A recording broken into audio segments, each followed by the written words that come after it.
मय सृष्टि सुधामय सृष्टि ये सृष्टि अमृतमय है। जग नार नारी अमृत संतति पिय से अमृत पय है, पिय से अमृत पय है। बरेण्य विचारक मंडली और भारत को निज उन्नति पथ में आगे नौथुवा छात्र छात्री वृंद मु रोशन बेहेरा उपस्थापन करने को जाउछि आजिर आलोच्य विषय वर्तमान परिस्थिति रे गणतंत्र रूपरेख। उत्तर में हिमालय, दक्षिण में भारत महासागर, मध्य परिव्याप्त एवं पुण्यर भूमि भारत 258 राष्ट्र मध्य 43तम सर्वबृहत गणतांत्रिक राष्ट्र। 1947 मसीहा अगस्ट 15 तारिख में स्वाधीनतार स्वाद चाखिबा परे 26 जनवरी 1950 मसीह बी.आर. आंबेडकर द्वारा प्रणीत होता सर्वप्रथम गणतांत्रिक संविधान। गणतंत्र कहले कौन? गण अर्थ जनसाधारण, तंत्र अर्थ शासन। अब्राहम लिंकन को कहवा अनुसार गणतंत्र होची लोकमानक पाई, लोकमानक द्वारा एवं लोकमानकर। किंतु वर्तमान गणतंत्र अर्थ बदली जाइछि। गणतंत्र एबे लोकमानक द्वारा नुहे बरम लोकमानक ठारू बहुत दूररे, लोकमानकर नुहे अर्थर एवं अधिलक्ष्यर।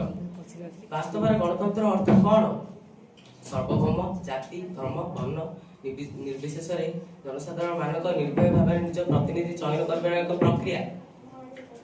किंतु ए सब आज बाधाप्राप्त हेले कहीं एथिपाई दायी आमे आमर स्वार्थ आमर निरक्षरता।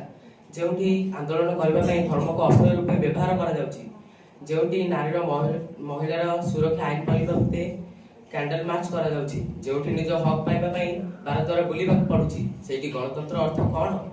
वर्तमान भारत में बहुत राजनीतिक दल हेले सेही माने राष्ट्र स्वार्थ निजर स्वार्थ को आगे रखिछंती। सेही माने मंच रे जाति प्रथा उच्छेद ऊपर लंबा भाषण देला बेले चाकरी देला बेले को स्थान संरक्षण करछंती। सेही माने नारी सुरक्षा ऊपर लंबा भाषण देला बेले निर्भया और ममता आज कालर कराल गर्भरे हे राष्ट्रवासी उठ एबे उठ। आज जदि आमे 500 टकार मत बदलटे पे आम मत को बिकी दबा काली ताहेले गणतंत्र एक किंवदंती होई रही जिवो।